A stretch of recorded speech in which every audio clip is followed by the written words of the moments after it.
Mereka memanggil saya Babu di rumah saya sendiri. Ibu mertua dan adik ipar saya tertawa, menyebut saya perempuan tak berguna yang hanya tahu menghabiskan uang suami. Saya hanya diam, saya hanya tersenyum. Tapi malam itu juga, saya hentikan jatah bulanan mereka. Saya tarik mobil mewah dari garasi mereka. Saya bekukan seluruh rekening. Lalu, saya tunjukkan siapa sebenarnya saya selama ini. Halo, sahabat. Selamat datang kembali di kanal ini. Sebelum cerita dimulai, tulis di kolom komentar kalian menonton dari daerah mana. Jangan lupa like dan subscribe supaya kanal ini terus berkembang dan bisa menghadirkan kisah yang lebih menarik lagi. Selamat menyimak sampai akhir. Nama saya Maira, 38 tahun. Di rumah, saya dipanggil Maira. Bagi mertua dan ipar, panggilan itu bukan tanda hormat. Itu cara mereka mengecilkan saya. Seolah saya hanya perempuan dapur yang tidak punya nama besar. Saya tinggal di sebuah rumah luas di kawasan Pondok Indah. Rumah dengan halaman lebar, lantai marmer, dan ruang kerja terkunci di lantai 2. Di mata keluarga suami saya, rumah ini milik anak laki-laki kebanggaan mereka. Milik Lukman. Mereka tidak pernah tahu yang sebenarnya. Sudah 7 tahun saya menjadi istri Lukman. 7 tahun pula saya memainkan satu peran yang sangat melelahkan. Peran sebagai istri lemah yang bergantung pada suami. Peran yang saya pilih sendiri demi satu alasan yang dulu saya kira mulia. Sore itu langit Pondok Indah mendung tipis. Saya menata cangkir porselen di meja ruang tamu. Aroma teh melati yang baru saya seduh menguar memenuhi ruangan depan yang luas. Hari ini ibu mertua saya, Bu Broto, datang berkunjung. Ia membawa serta adik ipar saya, Galuh. Kedatangan mereka tidak pernah membawa kabar baik. Tidak pernah ada kehangatan layaknya keluarga. Selalu ada cibiran. Selalu ada tatapan merendahkan. Namun, saya sudah sangat terbiasa. Saya menatap penganan di atas piring, memastikan semuanya tersaji sempurna. Gamis tertutup, hijab sederhana. Saya duduk menanti dengan tenang. Terdengar deru mesin mobil besar memasuki pekarangan. Saya tahu, itu pasti mereka. Pintu utama terbuka. Bu Broto melangkah masuk dengan dagu terangkat tinggi. Matanya memindai ruangan, seolah menilai kelayakan barang dagangan di pasar. Di belakangnya, Galuh berjalan mengekor sambil menata rambut. Keduanya mengenakan pakaian mencolok, penuh perhiasan.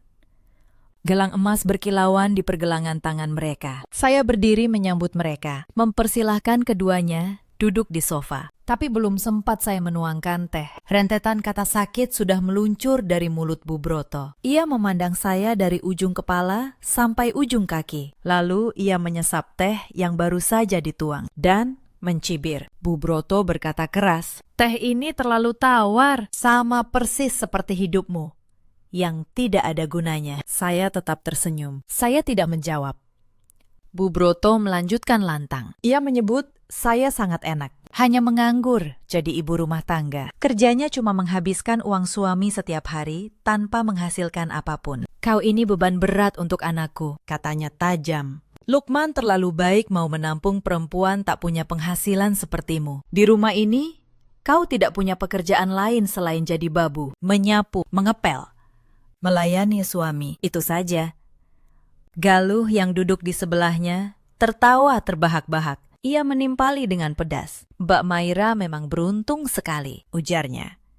"Punya suami sebaik dan sekaya Mas Lukman. Mau menampung perempuan tanpa penghasilan, tanpa latar belakang keluarga kaya. Coba kalau bukan kakakku, siapa yang sudi?" Saya hanya diam mendengarkan. Saya tidak membalas satu kata pun. Saya jaga wajah tetap damai dan membalas semua hinaan tajam itu dengan senyuman manis. Saya ambil teko, menuangkan kembali teh ke cangkir Galuh yang hampir kosong. Saya sama sekali tidak terpancing untuk marah, tidak juga terdorong mengusir mereka. Bagi saya, perkataan kasar mereka hanyalah hembusan angin lalu. Tidak punya arti penting dalam hidup saya. Namun, di lubuk hati saya yang paling dalam, saya menyimpan sebuah rahasia. Rahasia yang sangat besar. Rahasia yang tidak diketahui siapapun di ruangan itu. Bahkan tidak oleh suami saya sendiri, yang selama ini merasa menjadi tulang punggung keluarga. Galuh mulai menyombongkan diri. Ia bercerita tentang butiknya yang baru, di jalan paling strategis di kota, dan betapa mahalnya harga sewa tempat itu setiap tahun. Berkali-kali Galuh menyebut, semua pencapaian itu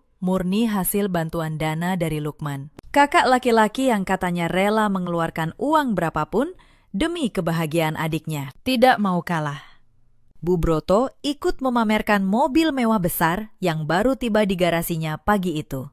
Katanya, mobil itu hadiah kejutan dari Lukman untuk ibunda tercinta. Anakku itu pemimpin perusahaan sukses, kata Bu Broto dengan dada membusung. Dia bisa membeli apa saja di dunia ini. Beda sekali dengan menantuku yang cuma bisa duduk diam di rumah, menunggu uang bulanan saat mereka sibuk menyombongkan harta. Saya tahu satu hal yang mereka tidak tahu. Semua kesuksesan Lukman yang mereka banggakan itu adalah kebohongan besar. Kebohongan yang saya ciptakan sendiri. Lukman sama sekali tidak punya uang sebanyak itu. Tidak untuk membeli semua kemewahan yang dibanggakan keluarganya. Lukman, kenyataannya, hanyalah pemimpin pajangan di sebuah perusahaan bernama Rasaksa. Dan perusahaan itu sepenuhnya milik saya. Saya yang membangun Rasaksa dari bawah dengan tangan saya sendiri. Memakan waktu bertahun-tahun. Jauh sebelum saya mengenal dan menikahi Lukman. Dulu,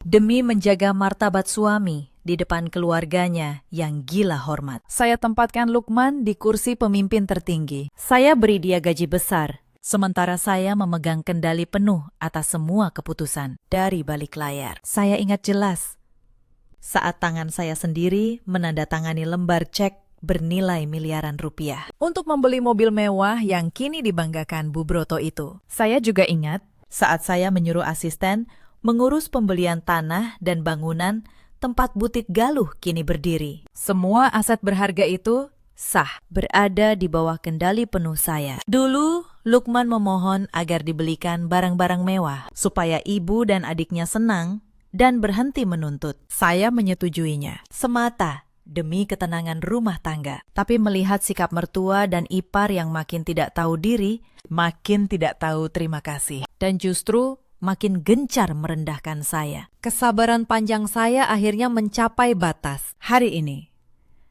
batas itu pecah. 2 jam berlalu, dipenuhi hinaan beruntun dan pamer harta. Akhirnya mereka merasa puas dan memutuskan pulang.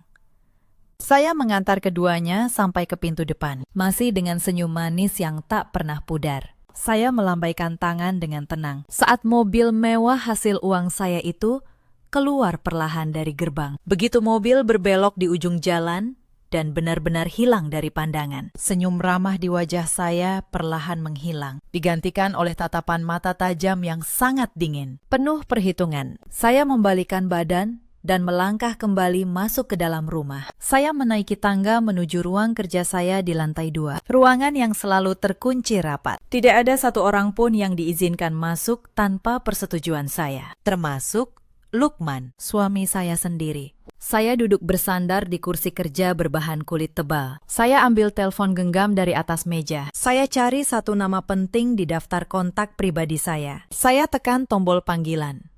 Nada sambung berbunyi beberapa kali sebelum seorang pria menjawab. Dia asisten pribadi kepercayaan saya, tangan kanan yang selama ini mengurus seluruh dokumen dan keuangan rahasia milik saya. Saya memberikan perintah dengan suara yang sangat tenang. Namun, di balik ketenangan itu, ada ancaman yang tidak bisa ditawar. Saya minta dia mulai bergerak. Laksanakan semua malam itu juga, tanpa menunda waktu sedetik pun. Saya perintahkan semua fasilitas kemewahan yang selama ini dinikmati cuma-cuma oleh Bu Broto dan Galuh dicabut. Saat ini juga, saya minta dia mengirim tim khusus untuk menarik paksa mobil mewah kebanggaan itu langsung dari garasi rumah Bu Broto. Saya juga menyuruh agar surat resmi penyitaan bangunan butik segera dikirim kepada Galuh malam ini juga, supaya besok ia tidak bisa lagi berjualan. Lalu, saya beri perintah terakhir yang paling menentukan. Saya perintahkan agar semua kartu pembayaran elektronik dan seluruh rekening yang selama ini saya berikan hak aksesnya kepada Lukman dibekukan total. Saya ingin menunjukkan kepada mereka semua dengan cara yang sangat menyakitkan siapa bos sebenarnya di keluarga ini. Asisten setia saya mengiyakan. Ia mencatat seluruh perintah tanpa banyak bertanya. Lalu sambungan telepon saya putus. Malam ini, badai besar yang tidak terlihat akan menghantam keras kesombongan keluarga itu. Tapi mereka belum tahu apa-apa. Di tempat lain, belasan kilometer dari rumah saya, Bu Broto dan Galuh sedang bersantai di ruang keluarga rumah mewah yang mereka tempati. Rumah megah, dihiasi perabotan mahal. Semuanya dari uang yang mereka minta. Uang saya. Keduanya bersandar di sofa, menikmati camilan.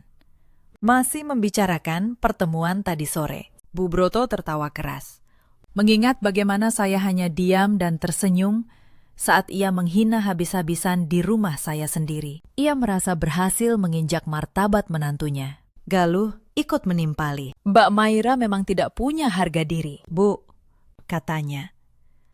Pantasnya jadi pelayan rendah di keluarga kita. Mereka merasa hidup mereka sempurna. Lukman selalu menuruti kemauan mereka tanpa pernah menolak. Bu Broto bangga, yakin telah membesarkan anak laki-laki yang jadi pengusaha hebat. Sementara Galuh yakin bisa terus hidup mewah dan pamer kepada teman-temannya tanpa bekerja keras. Mereka bahkan mulai membahas rencana liburan ke luar negeri bulan depan dan barang bermerek apa yang akan mereka borong nanti. Tidak ada sedikit pun rasa syukur di hati mereka atas kelimpahan yang didapat cuma-cuma. Mereka menganggap semua kemewahan itu hak mutlak yang harus dipenuhi Lukman seumur hidup. Tapi malam itu, mereka tidak tahu apa yang sudah saya siapkan. Tiba-tiba, saat mereka tertawa merencanakan liburan, lampu padam. Seluruh rumah gelap serentak. Gelap gulita menyelimuti ruangan yang tadinya terang. Dengung pendingin ruangan berhenti. Layar televisi ikut mati. Bu Broto terkejut bukan main. Ia berteriak memanggil pembantu, menyuruh mengecek aliran listrik. Galuh panik. Meraba-raba meja kaca, mencari telepon genggam, lalu menyalakan lampu kilat sebagai senter. Suasana penuh tawa sombong seketika berubah. Kepanikan menyergap. Pembantu mereka datang tergopoh-gopoh membawa lilin kecil. Ia melapor, meteran listrik diputus petugas. Padahal tagihan bulan ini sudah dibayar lunas oleh kantor Lukman. Seperti biasa, belum sempat Bu Broto meluapkan amarahnya. Terdengar keributan dari arah halaman, deru mesin kendaraan besar, dan suara banyak orang berjalan. Keduanya bergegas ke jendela depan, mengintip cemas dari balik tirai. Di bawah cahaya lampu jalan yang remang-remang, mereka melihat sebuah truk derek berukuran besar. Truk itu parkir tepat di depan gerbang. Beberapa pria berbadan tegap, mengenakan seragam gelap, sedang sibuk memasang rantai tebal ke roda mobil mewah kebanggaan Bu Broto. Bu Broto panik kepalang dan histeris. Ia berlari keluar rumah, menerjang kegelapan. Galuh mengikuti dari belakang, ikut ketakutan. Bu Broto menghadang para pria itu. Ia melarang mereka menyentuh, apalagi memindahkan mobil kesayangannya. Mobil ini dibeli lunas oleh anakku, teriaknya penuh amarah. Kalian tidak punya hak menyentuhnya. Pergi sana. Salah satu pria, yang tampaknya komandan kelompok itu, melangkah maju. Ia menyodorkan sebuah dokumen resmi bermaterai ke hadapan wajah Bu Broto. Pria itu menjelaskan dengan nada datar dan tegas. Mereka mendapat perintah langsung dari pemilik sah kendaraan untuk menarik mobil ini malam itu juga, tanpa kompromi.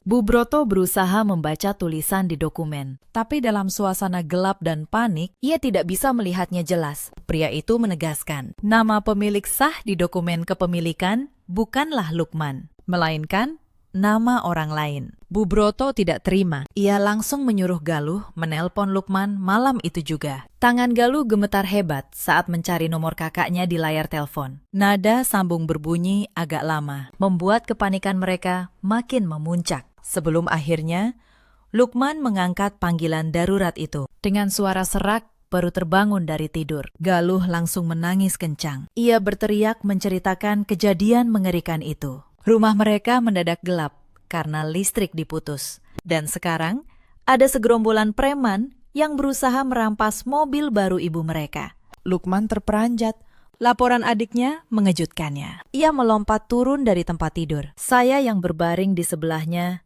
hanya memejamkan mata, mengatur napas, berpura-pura tertidur. Padahal saya mendengar setiap detail kepanikan itu. Dengan senyum tipis di dalam hati, Lukman menenangkan adiknya. Ia berjanji segera mentransfer uang ke rekening Galuh, agar mereka bisa membayar petugas dan menyogok kelompok penarik mobil itu. Soal kesalahannya akan ia cari tahu besok pagi. Lukman segera membuka aplikasi perbankan di telepon genggamnya. Ia memasukkan kata sandi rahasianya, lalu mencoba mengirim dana dalam jumlah besar. Namun, sebuah pesan peringatan berwarna merah terang muncul, menghalangi layar. Transaksi ditolak. Lukman mengernyit bingung. Ia mencoba lagi dengan rekening dan kartu yang berbeda, tapi hasilnya sama. Semua akses keuangannya diblokir total, tanpa peringatan. Dilanda panik, Lukman menelepon layanan bank malam itu juga. Tangannya berkeringat dingin. Operator menjelaskan, sopan, namun tegas, seluruh rekening, kartu, dan akses dana atas nama Lukman telah dibekukan permanen sejak beberapa jam lalu. Lukman marah besar, suaranya meninggi. Siapa yang berani bertindak tanpa persetujuannya? Jawaban operator membuat tubuhnya membeku. Pembekuan dilakukan atas perintah langsung pemilik dana utama, pemilik rekening induk, yang secara hukum mengendalikan seluruh aliran dana ke rekening Lukman. Lukman seketika lemas.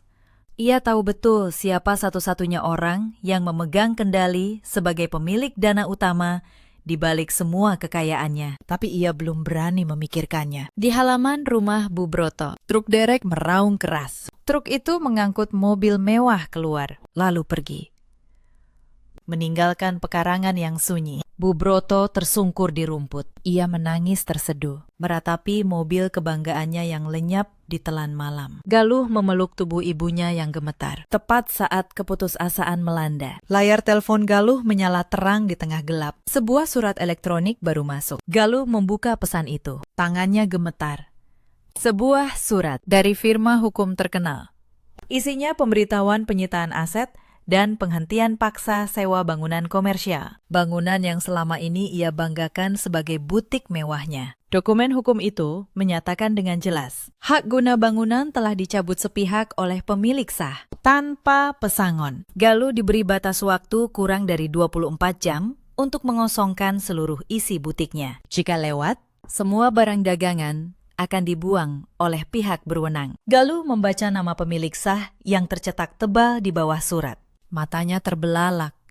Jantungnya seakan berhenti saat mengenali nama itu. Ia menjatuhkan teleponnya. Kakinya tidak kuat lagi menopang tubuhnya. Galuh jatuh terduduk lemas di ubin teras yang dingin. Ia menyadari dengan rasa takut yang luar biasa bahwa malam petaka yang menghancurkan hidupnya ini baru saja dimulai. Matahari pagi baru menyembul dari ufuk timur, membawa sinar hangat. Namun, suasana cerah itu sama sekali tidak terasa oleh Bu Broto dan Galuh. Keduanya tidak bisa memejamkan mata walau sedetik sepanjang malam. Mereka duduk terdiam, menggigil kedinginan di ruang tamu yang gelap setelah listrik diputus. Marah, takut, dan tidak terima bercampur di dada Bu Broto. Ia bangkit, merapikan pakaian yang kusut, lalu menyuruh Galuh bersiap.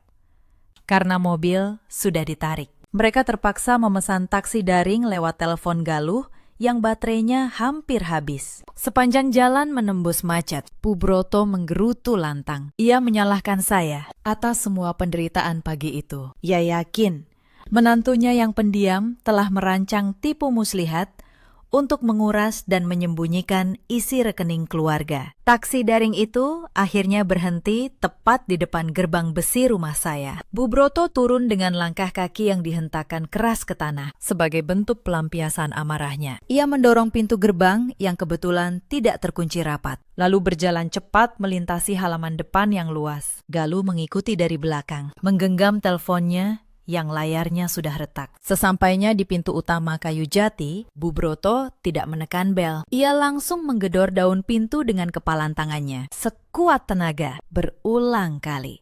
Lukman, Maira, buka pintu, teriaknya kasar. Gedoran itu menggema. Memecah ketenangan perumahan elit, para pembantu saya berlarian dari dapur. Wajah mereka pucat. Mereka ketakutan melihat amukan wanita itu. Mereka tak berani membuka pintu, hanya mengintip dari celah jendela. Di lantai atas, Lukman yang baru tertidur 2 jam, terbangun terkejut. Kepalanya berat. Pandangannya berkunang-kunang. Ia bangkit dan berjalan gontai menuruni tangga. Begitu pintu dibuka, Bu Broto menerobos masuk. Ia menyerang Lukman. Tuduhan beruntun keluar dari mulutnya. Ia menunjuk-nunjuk wajah anaknya. Mengapa listriknya diputus? Mengapa mobilnya ditarik orang tak dikenal? Dan ia menuduh saya mencuri seluruh tabungan keluarga. Lukman hanya berdiri mematung di tengah ruangan, sambil memegangi kepalanya yang makin berdenyut. Ia sendiri tidak tahu harus menjawab apa, karena ia juga sedang dilanda kebingungan luar biasa soal seluruh rekening pribadinya yang diblokir serentak. Di tengah pertengkaran sengit antara ibu dan anak itu, terdengar suara raungan sirene kendaraan yang sangat keras, mendekat dari arah jalan raya. Lalu berhenti tepat di depan gerbang rumah. Suara sirene itu membuat semua orang di ruangan terdiam. Bu Broto tersenyum puas dan membusungkan dada. Ia mengira polisi datang untuk menangkap saya, karena sebelumnya ia memang sempat mengancam akan melaporkan menantunya ini ke pihak berwajib atas tuduhan pencurian uang keluarga. Beberapa petugas kepolisian berseragam turun dari kendaraan dinas, memasuki halaman rumah. Mereka didampingi 2 pria berpakaian rapi yang membawa map dokumen resmi. Lukman bergegas ke teras menyambut dengan perasaan campur aduk. Namun perkiraan Bu Broto meleset sangat jauh. Petugas kepolisian itu tidak mencari keberadaan saya, apalagi berniat menangkap saya. Mereka justru menanyakan seseorang yang bernama Bu Broto. Mendengar namanya dipanggil, Bu Broto melangkah maju dengan wajah angkuh. Ia bersiap memberi keterangan palsu mengenai menantunya. Akan tetapi, salah satu pria berpakaian rapi yang datang bersama polisi itu langsung membacakan sebuah surat putusan resmi dari pengadilan negeri. Surat itu adalah surat perintah pengosongan paksa atas rumah mewah yang saat ini ditempati Bu Broto dan Galuh. Pria itu menjelaskan dengan bahasa hukum yang tegas. Hak guna bangunan tempat tinggal mereka telah dicabut sepenuhnya. Secara hukum, Bu Broto diberi waktu paling lambat sebelum matahari terbenam hari itu untuk mengangkut seluruh barang pribadinya dan keluar dari rumah mewah tersebut. Jika ia menolak patuh, petugas kepolisian punya wewenang penuh untuk melakukan pengusiran paksa dan membuang semua barangnya ke jalanan. Bu Broto terbelalak tidak percaya. Ia berteriak histeris menolak. Dengan suara bergetar, ia berdalih. Rumah mewah itu murni hasil jerih payah anak laki-lakinya. Ia menarik lengan Lukman, menyuruhnya bicara kepada polisi bahwa ia pemilik rumah itu. Lukman membuka mulut untuk memberikan pembelaan. Namun sebelum satu kata pun keluar dari bibirnya, terdengar suara ketukan sepatu yang sangat teratur dan berwibawa menuruni tangga rumah. Semua pandangan di ruangan itu beralih ke arah sumber suara. Itu saya. Saya melangkah turun dengan ketenangan yang luar biasa. Saya tidak lagi mengenakan pakaian rumahan sederhana seperti hari-hari biasa. Pagi itu, saya mengenakan setelan jas bisnis khusus wanita dengan potongan jahitan yang sangat rapi dan berkelas, dipadukan dengan hijab yang menjuntai rapi. Aura kelembutan yang selalu saya perlihatkan selama ini hilang tak bersisa, digantikan oleh aura kepemimpinan yang dingin dan penuh dominasi. Saya berjalan tenang melewati suami saya yang masih berdiri mematung kebingungan. Saya melangkah menuju meja kaca besar di tengah ruang tamu. Lalu saya lemparkan sebuah map tebal berisi tumpukan dokumen ke atas permukaan meja itu hingga menimbulkan suara benturan yang cukup keras. Saya menatap lurus ke mata Bu Broto dengan pandangan yang menusuk sampai ke tulang. Saya mulai bicara dengan nada suara yang rendah, namun menggema jelas di setiap sudut ruangan. Saya jelaskan secara gamblang bahwa segala kemewahan yang selama ini disombongkan oleh keluarga suami saya sama sekali bukan milik Lukman. Saya buka berkas di atas meja, bukti kepemilikan sah, hitam di atas putih, sertifikat rumah megah yang ditempati Bu Broto, surat kepemilikan mobil yang ditarik semalam, dokumen sewa butik tempat Galuh memamerkan diri, hingga surat saham mayoritas perusahaan tempat Lukman bekerja. Semua dokumen resmi berkekuatan hukum tetap itu tertulis atas satu nama tunggal. Nama saya, Maira. tanpa campur tangan siapapun. Saya melanjutkan penjelasan. Lukman hanyalah pemimpin bayangan yang saya tunjuk dan saya gaji setiap bulan untuk menjalankan operasional perusahaan milik saya. Seluruh dana itu dari saya. Fasilitas mewah itu dari saya. Semua yang mengalir ke keluarga ini berasal dari kantong pribadi saya. Bertahun-tahun saya rela merendahkan diri, rela dihina. Disebut babu tak berguna, semata demi menjaga martabat suami di depan keluarganya yang gila kehormatan semu. Namun kebaikan hati saya justru dibalas dengan caci maki dan perlakuan tidak manusiawi yang terus berulang tanpa henti. Saya menegaskan, mulai detik ini juga, saya hentikan seluruh sandiwara melelahkan ini. Tidak akan ada lagi aliran dana gratis, kata saya tegas. Tidak ada lagi fasilitas mewah dan tidak ada lagi perlakuan istimewa untuk orang yang hanya tahu cara menghabiskan, tapi tidak tahu cara bersyukur. Lukman terduduk di sofa, pandangannya kosong.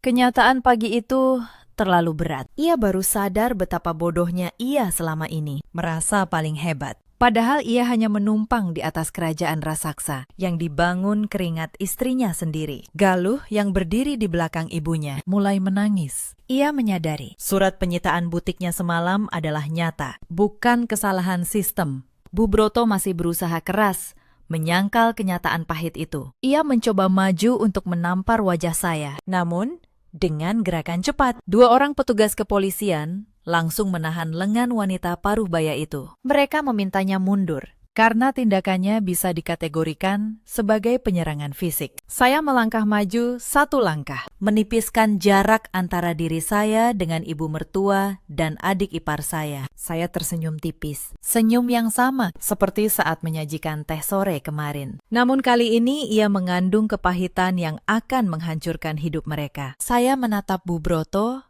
dan Galuh bergantian. Lalu saya ucapkan kalimat penutup yang akan terngiang selamanya. Mulai malam ini, kata saya, kalian harus belajar cara bekerja, memeras keringat untuk mencari uang sendiri, demi sesuap nasi. Rasakanlah kerasnya dunia luar, tanpa bantuan 1 keping uang koin pun dari saya. Saya berhenti sejenak.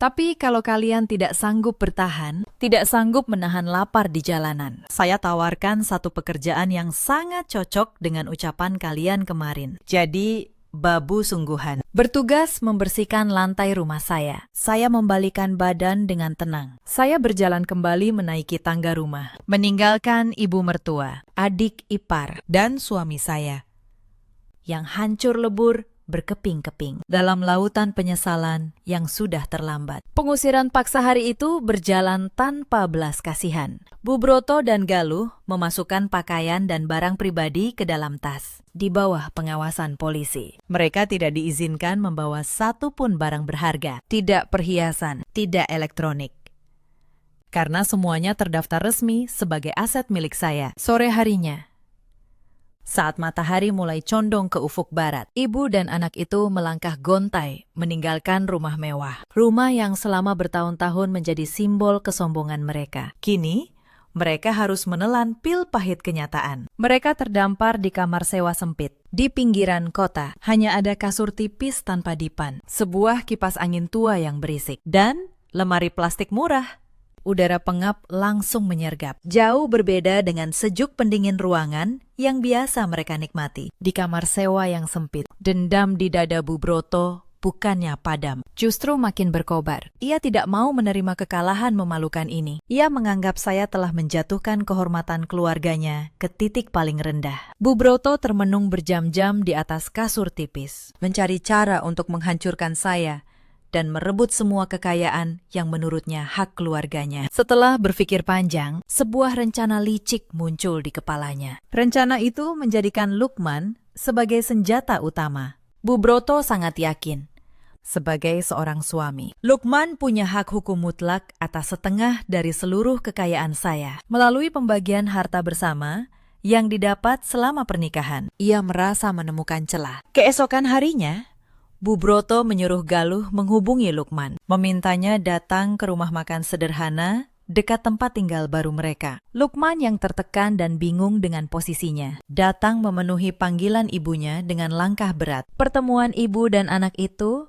penuh air mata buaya. Bu Broto menangis terseduh, meratapi nasibnya yang kini tidur di lantai. Ia terus meracuni pikiran Lukman, mengatakan, "Saya istri durhaka yang tidak menghargai kepemimpinan seorang suami." Bu Broto meyakinkan Lukman, satu-satunya jalan keluar adalah menceraikan saya. Di pengadilan agama, jika perceraian terjadi, mereka akan menuntut pembagian harta bersama. Dengan setengah kekayaan raksasa itu, keluarga mereka akan kembali berjaya. Lukman awalnya ragu. Ia masih punya rasa sayang kepada saya dan sadar betul kemarahan istrinya adalah buah kesalahan keluarganya sendiri. Di titik itu, ia masih bisa memilih jalan yang benar. Namun, manipulasi emosional yang terus dilancarkan ibunya, ditambah perasaan terhina sebagai laki-laki, karena ternyata selama ini ia hanya dijadikan alat oleh istrinya, perlahan menggerus nuraninya. Hasutan tentang harta bersama bernilai ratusan miliar rupiah membuat mata Lukman menjadi gelap. Ia mulai merasa berhak atas kompensasi tenaganya memimpin perusahaan, meski modalnya sepenuhnya dari saya. Didorong sakit hati dan keserakahan, Lukman akhirnya mengangguk. Ia menyetujui rencana ibunya untuk menggugat cerai dan menuntut pembagian harta. Keesokan paginya, Lukman melangkah, penuh percaya diri, menuju gedung perkantoran megah. Ia datang menemui pengacara keluarga di sebuah firma hukum ternama. Resepsionis mengantarnya ke ruangan pengacara senior kepercayaan perusahaan. Lukman duduk di kursi tamu. Langsung mengutarakan niatnya untuk bercerai. Ia meminta pengacara menyusun gugatan pembagian harta bersama, memastikan seluruh aset, rumah mewah, mobil, rekane, dan saham perusahaan dibagi sama rata. Lukman bahkan sudah membayangkan masa depan cerah, menjadi pengusaha mandiri yang kaya dari hasil perceraian itu, tanpa lagi berada di bawah bayang-bayang istrinya. Pengacara senior itu mendengarkan seluruh pemaparan Lukman dengan ekspresi datar. Setelah Lukman selesai, ia membetulkan kacamatanya, menarik napas panjang, lalu mengambil anak kunci dari saku jasnya untuk membuka laci meja yang terkunci. Ia mengeluarkan sebuah map kulit gelap dan meletakkannya di hadapan Lukman. Lalu, dengan nada hati-hati, namun mematahkan semua angan kliennya, ia berkata bahwa niat menuntut pembagian harta bersama itu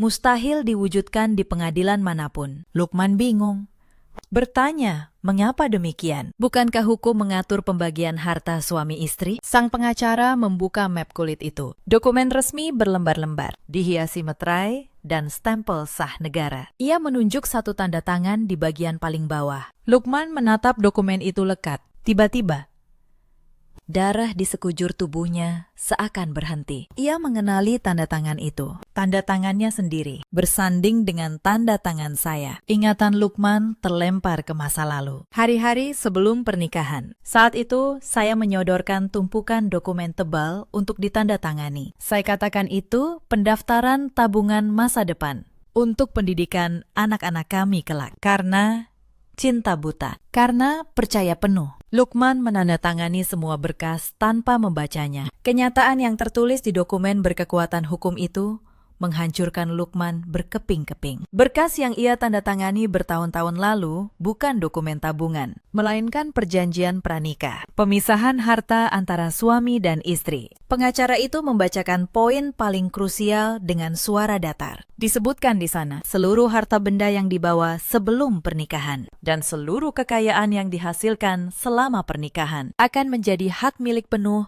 atas nama yang tertera pada bukti pembelian, tanpa ada istilah harta campur. Jika terjadi perceraian karena alasan apapun, masing-masing pihak hanya membawa harta atas nama pribadinya. Karena seluruh aset kini murni atas nama saya. Maka bila Lukman menggugat cerai, ia akan keluar dari pengadilan tanpa membawa sehelai benang pun dari tangan saya. Senjata tuntutan yang disiapkan Bu Broto ternyata berbalik mencekik leher mereka sendiri. Lukman terduduk lemas. Semua rencana keserakahan itu runtuh dalam sekejap. Sementara Lukman hancur di kantor pengacara. Di kamar sewa sempit, Galuh dilanda panik. Ia mondar-mandir. Ia menggigit kuku. Beberapa anggota perkumpulan sosialitanya baru saja menagih iuran rutin. Jumlahnya puluhan juta rupiah. Jika tak membayar hari itu juga, Galuh akan ditendang keluar dari pergaulan elit. Namanya akan jadi bahan tertawaan. Ketakutan kehilangan status sosial palsunya. Otak liciknya berputar cepat mencari uang tunai besar dalam waktu singkat. Pandangannya tertuju pada tas kerja Lukman yang tertinggal di sudut kamar sewa. Galuh mendekat dengan hati berdebar, lalu membukanya. Ia menemukan sebuah alat penyimpan data kecil di tumpukan berkas. Galuh menyambungkan alat itu ke telepon genggamnya. Ia menemukan tumpukan berkas digital berisi rancangan rahasia peluncuran produk baru perusahaan saya, lengkap dengan daftar harga pokok dan strategi pemasaran tahun depan. Matanya berbinar, penuh keserakahan. Ia teringat satu nama, Pak Santoso. Pengusaha besar yang dikenal sebagai saingan paling berat, musuh bebuyutan perusahaan saya. Galuh mencari kontaknya di internet. Ia membuat janji temu rahasia untuk keesokan hari. Ia berniat menjual seluruh dokumen rahasia itu kepada pesaing saya demi setumpuk uang, tanpa pernah menyadari sedikitpun bahwa langkah yang ia ambil ini adalah jebakan mengerikan. Jebakan yang akan menyeretnya masuk ke dalam neraka penderitaan tanpa akhir. Keesokan harinya, Galuh merapikan pakaian termahal yang masih berhasil ia selamatkan dari pengusiran. Ia menatap pantulan dirinya di cermin retak di dinding kusam kamar sewa. Rasa muak memenuhi dadanya. Setiap kali menghirup udara pengap bercampur bau selokan dari luar jendela. Ia merasa tidak dilahirkan untuk hidup melarat seperti ini. Di kepalanya, ia keluarga seorang pemimpin perusahaan yang seharusnya menghabiskan waktu berbelanja di mal mewah, bukan membusuk di pinggiran kota yang padat. Dengan tekad bulat, Galuh menggenggam alat penyimpan data yang ia curi dari tas kakaknya sendiri. Benda sebesar ibu jari itu ia yakini sebagai kunci emas pembuka jalan keluar. Ia sudah membuat janji temu dengan Pak Santoso, pengusaha besar yang dikenal sebagai ancaman paling nyata bagi bisnis saya. Galuh yakin,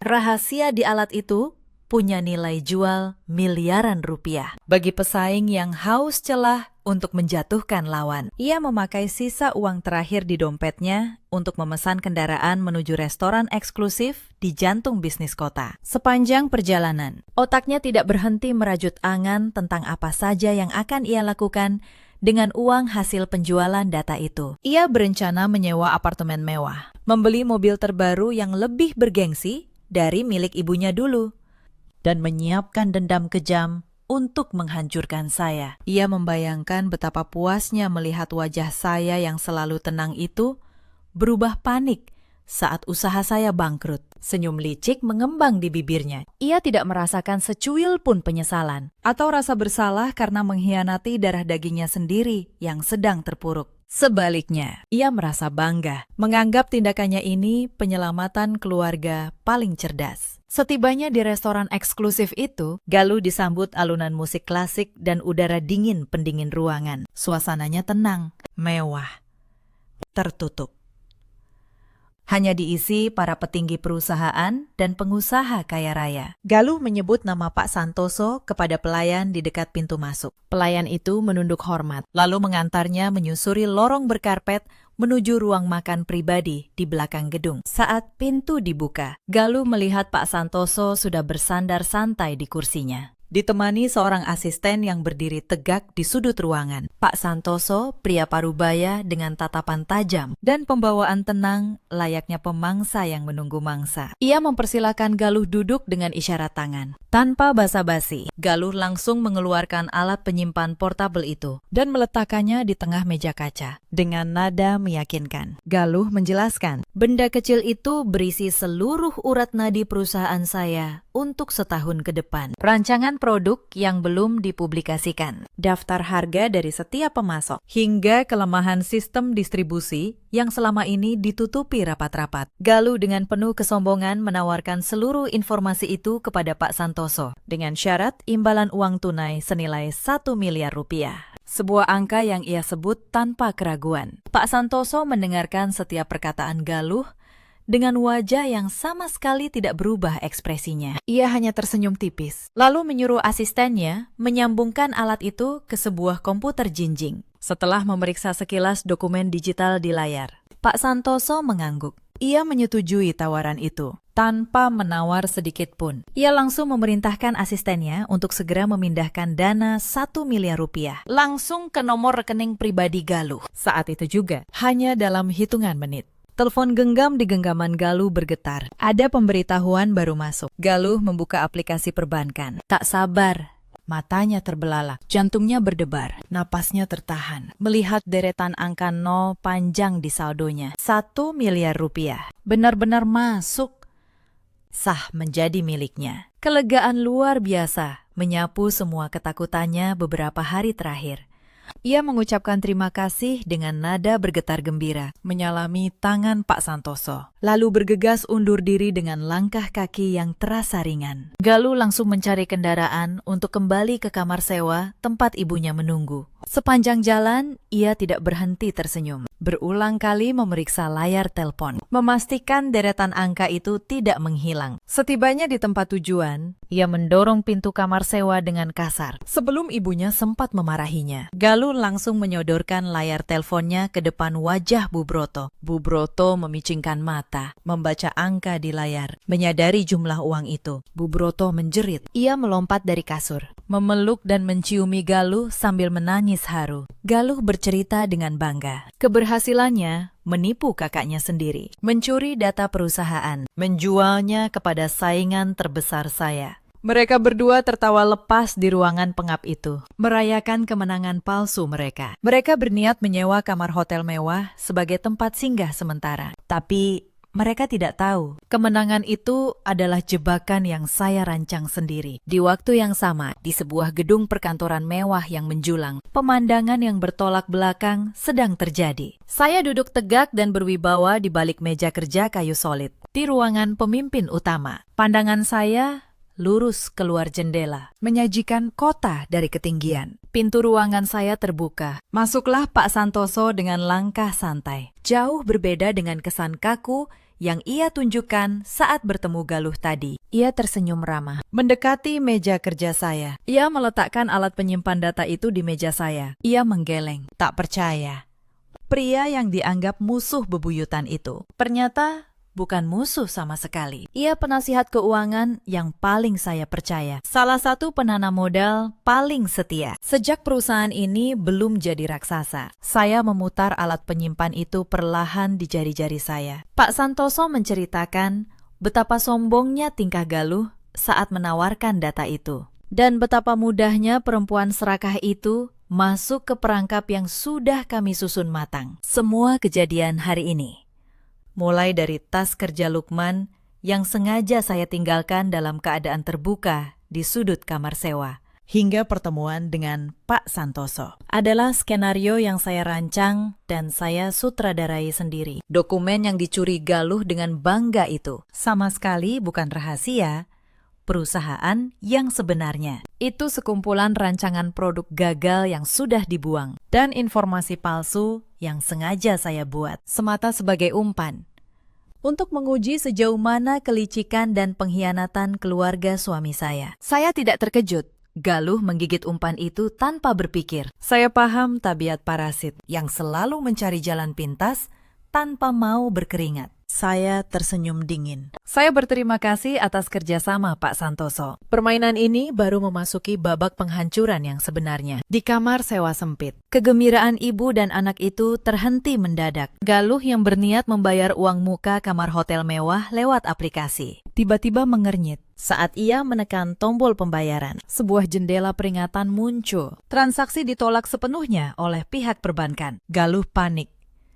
Ia mencoba membuka kembali halaman saldo tabungan. Jantungnya seakan berhenti berdetak saat itu juga. Ketika ia melihat angka 1 miliar rupiah yang tadi membuatnya merasa di atas angin, kini telah lenyap. Kembali menjadi angka 0 yang menyedihkan. Ia memeriksa kotak pesan bank dan menemukan pemberitahuan resmi. Seluruh dana yang baru masuk telah ditarik kembali karena indikasi penipuan berat dan dugaan pencurian rahasia dagang. Saldo rekening Galuh bahkan dibekukan permanen untuk penyelidikan pihak berwenang. Tangan Galuh bergetar hebat hingga telepon genggamnya hampir lepas. Semua istana angan-angannya runtuh lebur menimpa dirinya. Belum selesai Galuh memproses hilangnya uang 1 miliar itu. Sebuah serangan susulan langsung menghantam mereka. Telepon Bu Broto yang tergeletak di kasur tiba-tiba berbunyi nyaring. Ada pesan masuk ke grup arisan sosialita kelas atas, tempat Bu Broto biasa memamerkan derajatnya. Bingung. Ia membuka sebuah rekaman video yang baru dikirim nomor tak dikenal. Layar menampilkan wajah Galuh dengan jelas dari sudut tersembunyi. Rekaman itu menangkap dengan jernih saat Galuh memohon dengan nada rendah, membongkar aib keluarganya sendiri, dan menyerahkan alat penyimpan data kepada Pak Santoso demi segepok uang. Terdengar jelas ucapan Galuh yang merendahkan saya dan Lukman demi keuntungan pribadi. Pesan yang menyertai rekaman itu singkat namun mematikan. Ia memperingatkan seluruh anggota arisan agar waspada pada perempuan penipu yang sanggup menjual keluarganya sendiri demi gaya hidup mewah. Wajah Bu Broto seketika pucat pasi, bagaikan kehilangan seluruh aliran darah. Mulutnya terbuka lebar, tanpa sanggup mengeluarkan suara. Ia menyadari kehancuran nama baik keluarganya kini telah tersebar luas dan tidak bisa diselamatkan lagi. Matahari terik membuat udara di ruangan sempit itu mendidih. Namun panas itu tidak sebanding dengan api yang membakar dada Bu Broto. Setelah melihat rekaman yang tersebar di grup arisannya, pikirannya kalut. Napasnya tersengal menahan emosi. Ia tidak bisa menerima bahwa harga diri yang bertahun-tahun ia bangun di atas kebohongan dan harta saya kini runtuh dalam hitungan detik. Alih-alih merenung, sifat sombong dan keras kepala Bu Broto justru makin menguasai akal sehatnya. Ia meyakinkan diri bahwa rekaman itu hanya rekayasa saya. Ia tidak boleh terlihat lemah, tidak boleh terlihat miskin, dan yang paling penting, tidak boleh kehilangan satu-satunya tempat ia masih dihormati. Lingkaran para nyonya kaya raya di kota ini. Hari itu, jadwal pertemuan bulanan arisan. Bu Broto bertekad hadir dengan kepala tegak, seolah tidak pernah terjadi bencana apapun. Ia menghabiskan berjam-jam menutupi wajahnya yang tegang dan kurang tidur dengan riasan tebal. Ia mengaduk isi tasnya, mencari sisa perhiasan berkilau dan pakaian rapi untuk menutupi kemelaratannya. Ia bahkan menyuruh Galuh yang masih lemas menangisi kegagalannya, membantu mengaitkan kalung di lehernya. Tujuan utamanya, memaksakan diri hadir, bukan sekedar gengsi. Di balik senyum palsunya, ia punya misi rahasia. Ia berencana meminjam uang tunai dari beberapa teman dekatnya. Ia yakin, dengan kepiawaiannya berbicara dan status masa lalunya, mereka akan mudah meminjamkan puluhan juta rupiah. Uang itu akan ia pakai untuk menyewa rumah yang lebih layak, mengembalikan gaya hidupnya yang hilang, dan menyewa pengacara hebat untuk membalas saya di pengadilan, demi merebut kembali apa yang ia anggap miliknya. Dengan sisa uang terkecil yang ia kumpulkan, Bu Broto memesan kendaraan menuju restoran mewah bertaraf internasional. Tempat arisannya berkumpul setiap bulan. Tempat yang hanya melayani tamu dengan pesanan jutaan rupiah untuk sekali duduk. Ia turun di tepi jalan, tidak berani masuk ke area penuh kendaraan mewah. Bu Broto menegakkan punggung, melangkah dengan gaya angkuh yang dibuat-buat, mengabaikan tatapan petugas keamanan yang mengenali wajahnya dari rekaman yang sedang ramai diperbincangkan. Jantungnya berdebar menahan gugup. Namun ia terus memasang senyum terlebar saat pelayan mengantarnya menuju meja panjang di sudut istimewa yang dipesan kelompok arisan. Begitu ia tiba di meja itu, suasana berubah. Tawa lenyap, hening yang canggung. Belasan wanita berpakaian mahal berlapis perhiasan. Serentak mereka menghentikan obrolan. Mereka menoleh ke arahnya. Tatapan mereka tak lagi penuh hormat seperti dulu. Kini penuh cibiran dan pandangan merendahkan. Bu Broto menelan ludah. Ia tetap tersenyum, menyapa seolah tak menyadari apapun. Ia duduk anggun, memuji penampilan teman di sebelahnya, lalu mengaku sibuk mengurus bisnis hingga tak sempat membalas pesan. Sebuah kebohongan murahan untuk menutupi fakta bahwa ia menghindari grup setelah rekaman itu tersebar. Teman-teman sosialitanya hanya menanggapi dengan senyum miring dan gumaman pelan. Beberapa terang-terangan berbisik. Sambil melirik perhiasan Bu Broto, arisan dilanjutkan dengan hidangan mewah. Bu Broto makan dengan lahap, karena ia memang belum makan yang layak sejak hari pengusiran. Setelah makan, tibalah saat paling mendebarkan. Pengumpulan iuran bulanan. Jumlahnya besar. Bendahara arisan berkeliling meja menagih satu persatu. Bu Broto pun mulai menjalankan misi rahasianya. Dengan suara selembut mungkin, ia mendekat. Teman yang dulu paling sering memujinya. Ia mengaku sedang ada kendala perputaran uang di bisnis keluarganya. Ia meminjam puluhan juta. Berjanji mengembalikan dalam waktu dekat. Berikut bunga sebagai tanda terima kasih. Namun teman yang dulu paling manis, kini menatapnya sinis. Dengan suara dikeraskan, agar seisi meja mendengar. Ia berkata, tak mungkin meminjamkan uang kepada orang yang baru tertangkap kamera menjual rahasia keluarganya. Dengan jaminan apa Bu Broto akan membayar, sementara hartanya sudah disita? Seketika, tawa tertahan pecah di sekeliling meja. Satu persatu, wanita-wanita itu mulai melontarkan kalimat sindiran tajam. Mereka membahas rekaman itu secara terbuka di depan wajah Bu Broto. Membicarakan bagaimana ia selama ini hidup dari belas kasihan menantunya. Sambil berlagak menjadi nyonya besar, bendahara arisan lalu berdiri. Dengan tegas ia mengumumkan, keanggotaan Bu Broto resmi dicabut karena perbuatannya mencoreng nama baik kelompok. Wajah Bu Broto memerah, lalu memucat. Tubuhnya gemetar menahan malu. Ia berdiri dengan kaki yang hampir tak kuat menopang. Tak ada satu tangan pun terulur. Tak ada satu suara pun membela. Ia ditinggalkan sendirian. Bu Broto berjalan keluar dari restoran mewah itu dengan langkah tertatih, meninggalkan tawa para wanita yang dulu memuja kekayaannya. Di tepi jalan, di bawah terik matahari, untuk pertama kalinya, ia sendirian, tanpa harta, tanpa nama, tanpa siapapun. Sementara itu saya berdiri di balik kaca ruang kerja, menatap kota dari ketinggian. Asisten saya melaporkan, semua skenario selesai, tanpa celah. Saya tak merasa gembira, juga tak merasa puas berdendam. Yang saya rasakan hanya kelegaan, karena beban sandiwara panjang itu akhirnya bisa saya lepas. Beberapa hari kemudian, Lukman datang ke kantor saya, bukan lagi sebagai pemimpin bayangan dengan dada membusung, tapi sebagai seorang lelaki yang hancur dengan mata sembab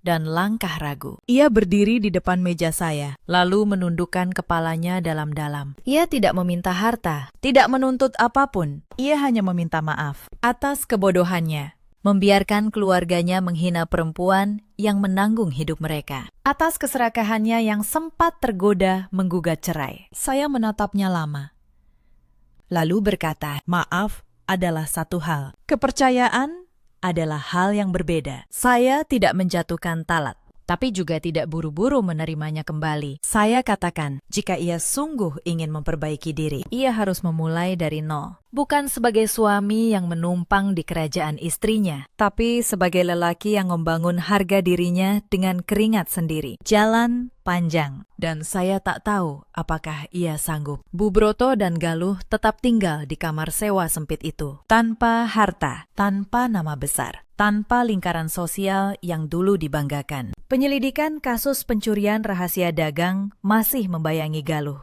Mereka harus belajar untuk pertama kalinya arti mencari uang dengan tangan sendiri. Persis seperti yang dulu mereka tuduhkan pada saya. Cerita ini mengajarkan satu hal. Jangan pernah menilai seseorang dari penampilan luar. Dan jangan menginjak orang yang diam. Karena diam bukan berarti lemah. Kadang, orang yang paling tenang justru memegang seluruh kendali. Di luar sana, ada banyak perempuan seperti saya dulu. Perempuan tangguh yang memilih merendahkan diri demi menjaga keutuhan dan martabat keluarganya. Mereka diam bukan karena tak mampu melawan. Mereka memilih bersabar sampai kesabaran itu benar-benar habis. Di luar sana, ada pula banyak suami seperti Lukman. Lelaki yang lupa di balik kebesaran namanya, ada istri yang rela berdiri di bayang-bayang, dan ada ibu mertua seperti Bu Broto yang begitu takut kehilangan kehormatan, sampai lupa menghargai orang yang memberi mereka segalanya. Dalam hidup,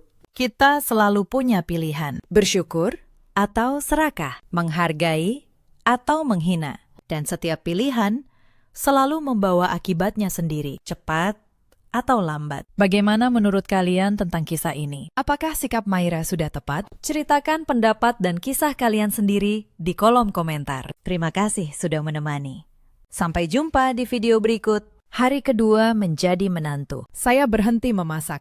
Hanya satu kalimat yang saya ucapkan, dan ibu mertua saya terpaku di ambang dapur. Buku aturan yang ia letakkan di atas tempat tidur saya semalam. Malam itu juga berbalik menjadi senjata yang akan menghancurkan seluruh kuasanya. Halo sahabat, selamat datang kembali di kanal ini. Kisah malam ini tentang sebuah rumah megah di kawasan Menteng, tentang sebuah buku aturan keluarga, dan tentang seorang perempuan yang memilih diam, bukan karena lemah, tetapi karena ia tahu cara membaca pasal yang orang lain tidak bisa baca. Sebelum kita mulai, tinggalkan jejak di kolom komentar. Dari kota mana Anda menonton malam ini? Nama saya Larasati. Usia saya 31 tahun. Saya bekerja sebagai pengacara properti di sebuah firma hukum di kawasan Sudirman. Sudah 8 tahun saya menekuni satu hal yang sama, yaitu membaca surat, akta,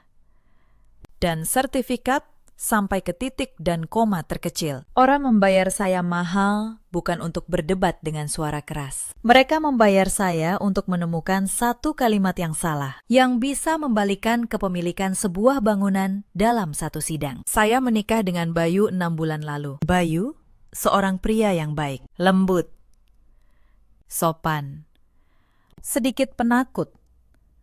Ia tumbuh di bawah bayang seorang ibu yang sangat kuat, dan ia tidak pernah belajar cara berdiri tegak di hadapan ibunya sendiri. Ibu mertua saya bernama Bu Hartini. Usianya hampir 70 tahun. Ia janda dari seorang pengusaha mebel yang sudah lama meninggal sejak suaminya tiada. Bu Hartini memerintah rumah besar di Menteng itu seperti seorang ratu memerintah istananya. Setiap perabot, setiap figura, setiap aturan, semuanya diletakkan oleh tangannya. Rumah itu memang indah. Lantai marmer, tangga kayu jati, lampu kristal di ruang tengah. Tapi di balik keindahan itu, ada hawa dingin yang tidak pernah saya rasakan di rumah orang tua saya di Bekasi. Di rumah ini, kehangatan bukan hal yang gratis. Ia harus dibeli dengan kepatuhan. Malam pertama saya tinggal di sana. Bu Hartini masuk ke kamar kami. Ia tidak mengetuk pintu. Di tangannya ada sebuah buku tipis bersampul coklat. Ia meletakkannya di atas tempat tidur, tepat di sisi bantal saya. Bu Hartini berkata dingin, "Menantu di rumah ini harus tahu posisinya." Saya menatap buku itu. Samponya ditulis tangan dengan tinta hitam. Aturan Keluarga Wijaya. Saya membukanya pelan. Halaman pertama berisi satu kalimat yang membuat dada saya terasa berat. Pasal 1. Menantu adalah anggota keluarga dengan kedudukan paling rendah. Saya membalik halaman. Pasal demi pasal tertulis rapi. Setiap hari, menantu wajib memasak untuk seisi rumah. Lalu ia berdiri di samping meja, menunggu sampai para tetua menghabiskan santapan mereka. Hanya setelah piring-piring diangkat, menantu baru diizinkan duduk, memungut apa yang tersisa. Menantu tidak boleh menjawab. Menantu tidak boleh keluar rumah tanpa izin. Saya menutup buku itu. Saya tidak marah. Saya hanya merasa seperti sedang membaca sebuah kontrak. Kontrak yang ditulis oleh orang yang sangat percaya diri pada kuasanya. Orang yang tidak pernah berpikir bahwa suatu hari ada yang akan membacanya kembali. Kata demi kata. Bu Hartini menatap saya, menunggu air mata. Mungkin ia menanti tetesan air mata pertama dari seorang pengantin yang baru masuk ke rumahnya. Tapi ia salah membaca saya. Saya tersenyum. Saya berkata pelan, "Baik, Bu." Larasati mengerti. Bayu berdiri di sudut kamar. Ia hanya menunduk. Ia tidak membela saya, tidak juga membela ibunya. Ia memilih menjadi tembok yang bisu. Malam itu, saya tidak tidur cepat. Saya membaca buku aturan itu sekali lagi, lebih perlahan. Bukan untuk menghafal, tapi untuk satu kebiasaan lama dalam pekerjaan saya. Setiap kali seseorang menyodorkan sebuah dokumen yang terlalu yakin akan kuasanya, naluri saya selalu bertanya satu hal. Siapa yang sebenarnya menandatangani kepemilikan rumah tempat semua aturan ini berlaku? Pertanyaan itu malam itu baru menjadi sebuah benih kecil. Tapi benih kecil di tangan seorang pengacara properti suatu hari bisa tumbuh menjadi pohon yang merobohkan tembok. Saya tidak tahu malam itu bahwa 6 bulan ke depan akan mengubah segalanya. Yang saya tahu hanya satu, saya tidak akan menangis. Saya akan membaca. Saya teringat awal pertemuan saya dengan Bayu. Kami berkenalan di sebuah seminar hukum properti 2 tahun sebelum menikah. Ia datang menemani atasannya. Dan ia bertanya pada saya tentang sengketa tanah keluarganya. Saat itu, saya melihat seorang pria yang sopan dan tulus, tapi membawa beban yang tidak ia sadari. Ia selalu menunduk ketika bicara tentang ibunya. Selama masa pacaran, Bayu jarang membawa saya ke rumah Menteng. Ia selalu beralasan ibunya sedang tidak enak badan. Baru setelah kami menikah, saya mengerti alasannya. Ia malu. Ia tahu cara ibunya memperlakukan orang, dan ia takut saya akan pergi jika melihatnya terlalu cepat. Tapi saya tetap menikahinya, karena saya jatuh cinta pada pria itu, bukan pada keluarganya. Orang tua saya di Bekasi sederhana. Ayah saya guru, ibu saya pedagang kain. Di rumah kami, tidak ada yang namanya kedudukan paling tinggi atau paling rendah di meja makan. Kami makan bersama, tertawa bersama.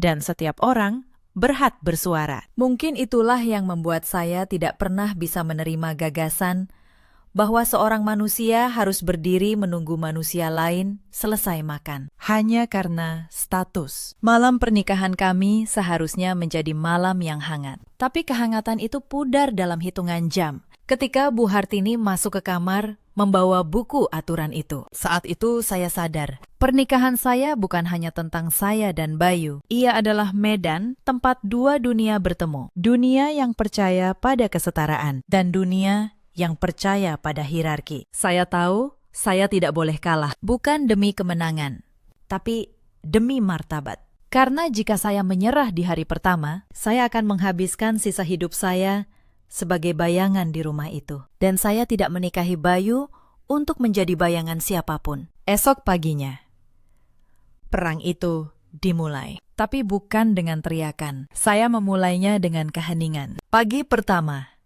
saya bangun lebih awal. Bukan untuk memasak. Saya duduk di meja makan, membaca berkas pekerjaan. Dengan secangkir kopi yang saya seduh, hanya untuk diri saya sendiri. Bu Hartini turun dari kamar. Ia berhenti di anak tangga terakhir. Wajahnya berubah ketika melihat dapur yang dingin, tanpa asap, tanpa bau nasi yang ditanak. Bu Hartini bertanya tajam, "Mana sarapan?" Saya menutup berkas saya pelan. Saya menatapnya dengan tenang. Saya berkata, "Bu, di buku aturan tertulis, menantu memasak untuk seluruh keluarga. Tapi tidak tertulis, menantu wajib bisa memasak masakan yang ibu suka. Saya tidak pandai memasak. Saya takut salah.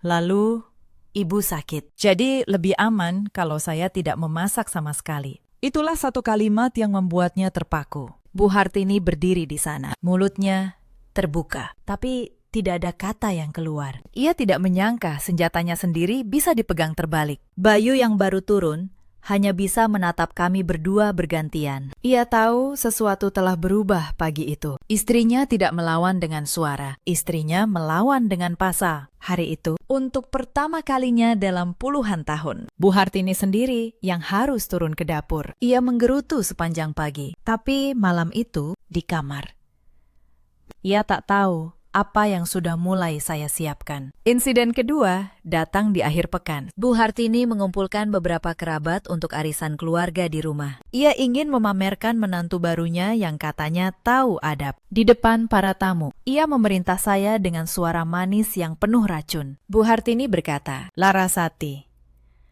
tolong berdiri di belakang kursi ibu. Tuangkan teh kalau gelas ibu kosong. Menantu yang baik melayani, bukan duduk."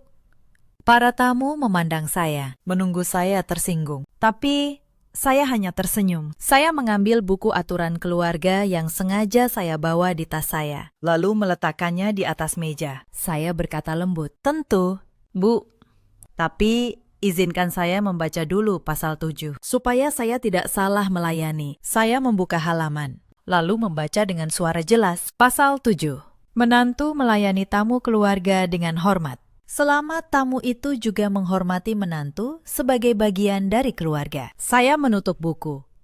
Saya menatap para tamu satu persatu. Saya berkata, berarti kalau ada tamu yang memanggil saya pembantu, menurut buku ibu sendiri, saya tidak wajib melayaninya. Begitu. Kan, Bu? Ruangan menjadi sunyi.